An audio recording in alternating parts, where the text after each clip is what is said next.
Do you need a coach? No, you don't. But throughout humanity, we have stood on the shoulders of those that have come before us. We've learned from those who are blazed the trails ahead of us, and we followed in their footsteps. We took what's worked for them and applied it to our lives. We've taken what didn't work for them and kind of passed on those things. So being able to rely on those that are a chapter or few ahead of us allows us to kind of accelerate our own lives. So tonight on the Fit Fatherhood podcast, we are going to be talking about what it's like to work with a health and wellness coach. My name is Nathaniel.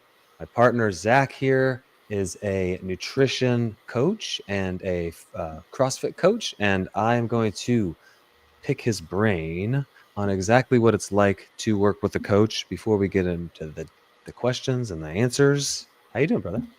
I'm good. How are you? That was a great intro. Yeah. Oh man, hey, thank you. I practiced it over and over. Yeah. I'm sure you did.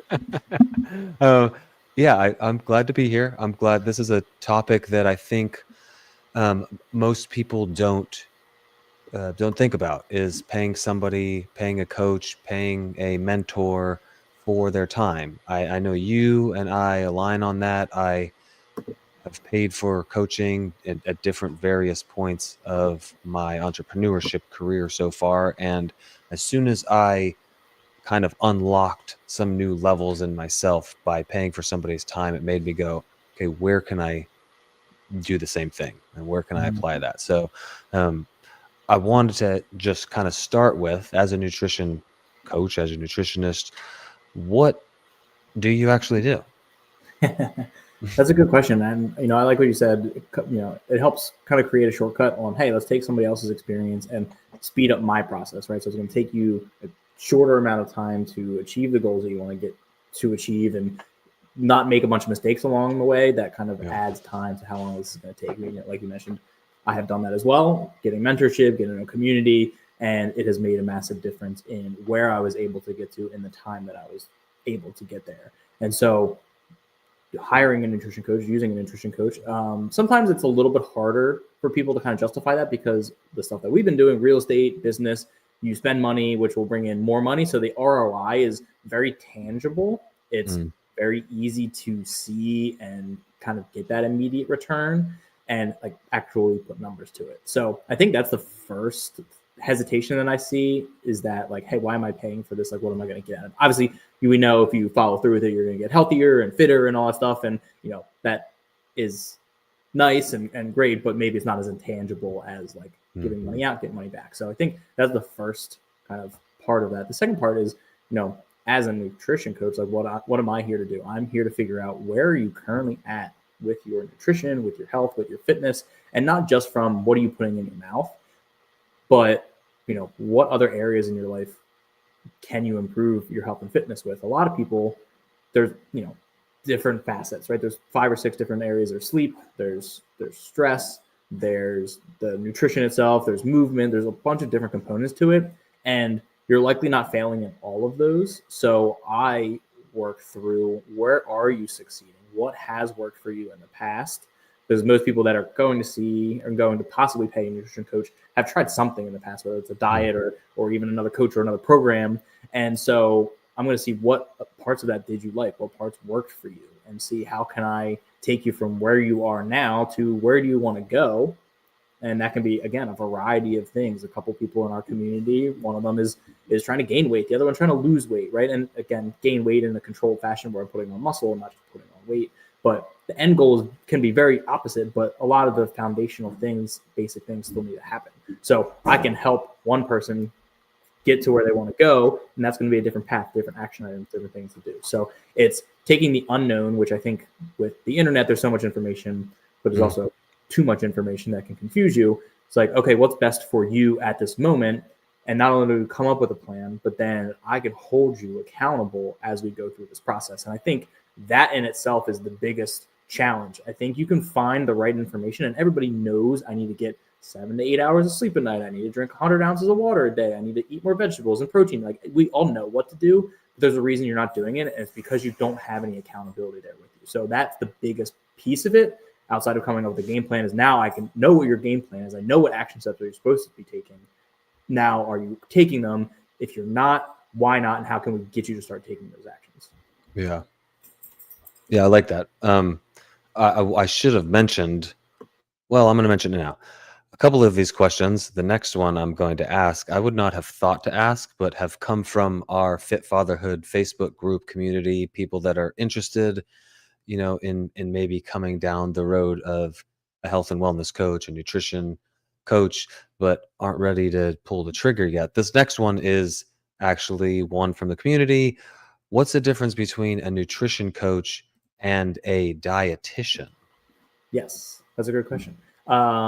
So a nutrition coach, like I said, does all the things, accountability, the rough plan, all that. What I cannot do, so I get a certification. I am certified through third-party places that go through their certification to get certified. Precision Nutrition is what I use, so I get certified through that. So I do have education in part of that, and it goes through the sciences and how to coach and stuff like that.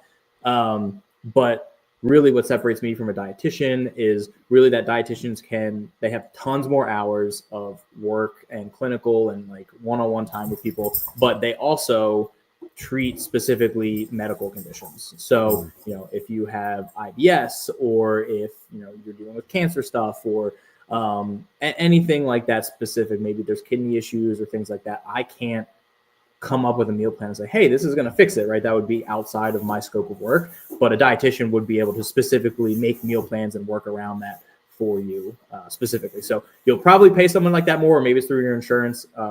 But again, that's very, very specific. What I do is very general. I want to help you build the habits to improve your nutrition through, again, habits, how you're changing what you eat, how you sleep, and what that looks like. Yeah. And I like, is there a point where you go, hey, you need to see a nutritionist? Like 100%. Yeah. There's tons of times where it's like, oh, I think it's because of XYZ disease that I need to eat this way. So it's like, okay, well, that's fine, but I can't look at your blood work. I can't tell you what to do because of that. So if you think that's something that you need to do, awesome, get it done. I'll be here to help you through that. I'll be here for your accountability, whatever. But yeah, it's refer out to the situation, because that gets into a sketchy reality spot for a nutrition coach. One thing that you mentioned when I asked the first question that I kind of brushed over is kind of tailoring it to each individual. Like I can go do research on the internet and find out what good eating is. But then when I eat that and I'm not getting the results I'm getting, or things are going differently, it's being able to bounce those things off of you now. Hey, this is where I was at. This is what I'm doing. What needs to change? Yeah. Where you can't really get that just from searching on the internet. So I just wanted to point that out. That's one thing that I've been really enjoying in our coaching so far, is that we're talking things through people in there, and we're seeing the aha moments. Like, oh, I just need to make these little tweaks here, and now I'm seeing the results that I'm trying to get, which kind of leads into the next question is, when I'm working with, when somebody comes and works with us, are they following a very strict kind of meal plan? Is that something that you're just laying out for them and going, hey, eat this, like this is what you need to eat? How does that work?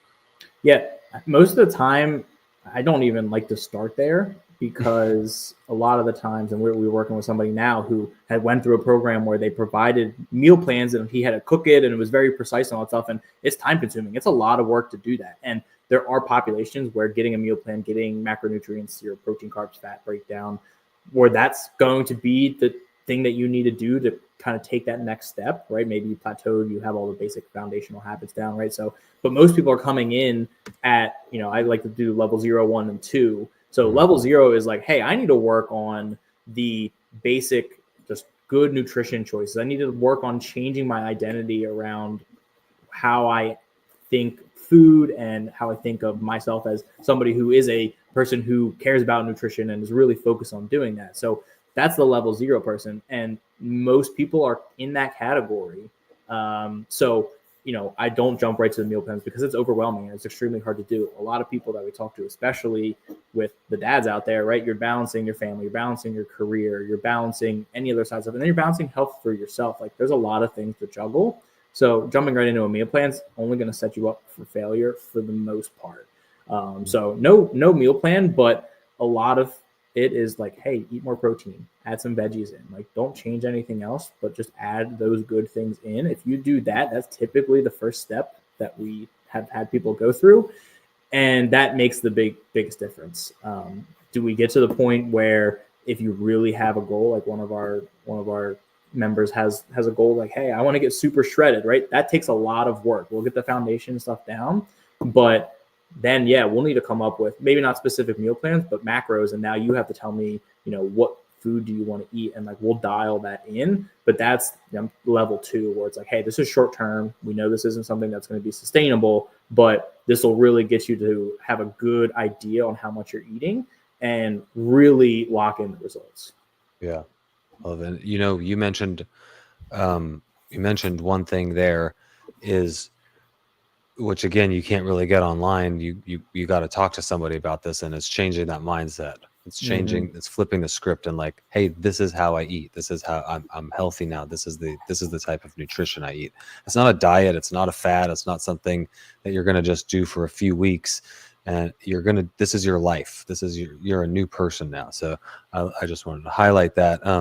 How do we approach things like cheat meals or eating out? Is that a no-go? Yeah, that's always a big one for sure, is like, hey, like, can I just have a day where I go buck wild? And I think there are situations where that it can be helpful, especially if you are good the rest of and I say good, you're following the plan that has been laid out for you, right? You're consistent with all of the other actions that you're doing. I wouldn't go out. I don't like to strategically plan like Sunday is my cheat day, right? Because a lot of times you're going to go way overboard. And while that won't kill all of your results, it could hinder it too. So it's kind of a balancing act, right? You talked about lifestyle and making that lifestyle change. That's ultimately what we're doing, slowly changing those habits. The results might take a little longer to get there, but it's going to be more long-term. So it's really just the cheat meals are good and they can provide a good relief because you are probably going out with friends or family to dinner and you just want to have that nice meal. And you should enjoy it, but it's really how quickly and what is your relationship with that cheat meal and how quickly can you get back to the habits that you've been building up. So, it's a hard balance to say like no cheat meals or yes cheat meals. It just depends on the person and their goals. Obviously, if you stick super strict with the action plan laid out for you, you're going to see the best results. But at the same time, you're a person, you want to live, you want to have fun, you don't want to be super restrictive, which can also kind of take you out of that motivation stage where it's like, this is too restrictive, I don't want to do it, screw it, like, let's go. So it's hard because a lot of these answers are like, it depends on the person. And that's why it's good to work with somebody where you can work through some of this stuff. When things get hard, we can help you build you up. And mindset, you mentioned like, hey, that's super important too. You don't get that from ChatGPT. And then ultimately, when you make those changes, you see results for a little while, you're going to hit a plateau. Everybody hits a plateau. So you can either shorten that plateau by figuring out what's the next best step or take a little bit longer to figure it out yourself. Right. Again, that's just the nature of the beast. Yeah. Speaking of time, how long should someone expect to come in and work with a nutrition coach, and what are their expectations as far as seeing results? Yeah. So I typically recommend you should do it for at least 3 months. And it's not hey, if I require a minimum of 3 months, I'm guaranteed 3 months of income kind of thing, right? This isn't, I try to like preface that, like, this is not for the money. Like I truly I feel like a failure if I did not get you to see results. And again, it's not necessarily scale results. It's consistency results. Do you feel like you've built a habit? Do you feel better physically, right? Again, it might not be scale, it could be even clothes, how they're fitting. But 3 months is usually enough time where we've worked through the initial, like maybe there's an initial excitement phase and that kind of fades out. We've worked through maybe a plateau. We've worked through some mindset challenges, right? So it takes a little bit to kind of work through those initially. And once you get into that 3 month mark, you can see that momentum starting to build. And then we can start really diving into getting more things going and potentially increase where that trajectory is going, the speed at which that is happening. And once that consistency gets down, a safe amount, especially if you're trying to lose weight, is usually about 1 pound per week. So At the beginning, depending on how much weight you have to lose, you might be more, but it's really just bouncing out. So 3 months, and again, that nice like 1 pound per week is what we're shooting for. It's not a hard and fast rule, but I could cut you down to 1,000 calories and you drop weight like no problem. But that's not. Yeah, it would be super healthy. Yeah, again, you mentioned there feeling. How are you feeling? Like, yes, I'm very confident that if you come in and you follow the advice that we're going to give, and you're very diligent about it because you have this vision of where you want to go and this goal in mind, the number on the scale is going to go down. But you are going to notice a difference within the first week or two, how you're feeling, like the energy you have, you're going to notice it. And so I'm very confident in that. It's something that I don't say we guarantee it, but if you come into the program with us and you do the work, you put the work in, you're going to see results. And if we don't feel confident that if we have a conversation with you and we don't feel like you're going to actually put the work in, you don't have a clear vision of where you're trying to go, we don't want to work with you, because like you mentioned, I want success. I want everybody that we talk to, everybody that we work with, to get to where they want to go. And we're not going to stop until you get there, as long as you're putting the work in. So we had a couple other questions that came in from the Facebook group, but due to time restraints on the podcast episode, I think we're going to have to, what if I tried other diets before and failed? That's kind of probably specific to the individual. How will I know if this is working for me was another one. You're going to feel it. You're going to notice it. You're going to, watch the numbers that on the scale go down. You're going to watch your clothes getting looser. Is this approach sustainable long-term? Is the one I want to leave this with. That's how we build it. That's how I want things to be. If it's not long-term sustainable, then I don't want to do it. And like I mentioned, you can go on a diet. I can put you on a diet. I can really dial things in. You're not going to like it. And you're not going to stick with it long-term. Right. Yeah, exactly. So yes, the whole point is to slow and steady build those habits, those actions, and all of that, right? We talk about real estate. You're a real estate investor. I'm a real estate investor. We do business. Like, what are those daily things that you need to do every day? How many calls do you need to make? How many offers do you need to make? Doing that stuff consistently, you'll get a deal. Same thing with this. Yep. Are you eating enough protein every day? Getting enough sleep? Doing that consistently, you will see results. If you're not, then you're either telling me you're not doing things when you're not doing them, or we got to work through something else, because who knows? But if you're being consistent, maybe you need to see a dietitian. Yeah, right. Maybe it's right. I've had that happen where it's like nothing's happening. I'm not eating anything all day and I'm not losing weight. It's like, okay, there's something else going on here. Refer out.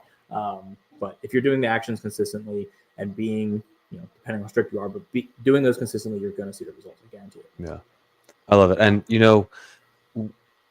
we had some other questions that were more exercise related, more movement related, and we didn't get to those because, the foundation of what we start with is in the food and the drink side of things. Mm-hmm. That's what makes the biggest difference.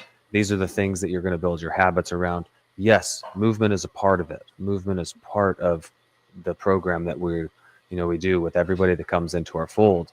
But we start with the nutrition, because you can't outrun a bad diet, essentially. I mean, that's a quote. So did we cover, I know we covered a lot. Did we cover everything? Do you feel that we kind of gave a good picture of what it's like to work with a health and wellness coach? Yeah, I think the biggest thing too is to just make sure you jive with the person that's going to be doing it, right? We're focused on dads, but I certainly am open to having conversations. We both have our calendars for 30-minute calls, for free 30-minute calls with people. Again, not selling you on anything on that, but just like, hey, I want to learn a little bit about you. I want to give you an action item to work with. And then just check in and see how things went. And that's kind of what we're looking for is this the right fit? So when you're talking to somebody, make sure you jive with the person, make sure they, align with values that you have. And that will make the relationship and the process so much better, so much more fun.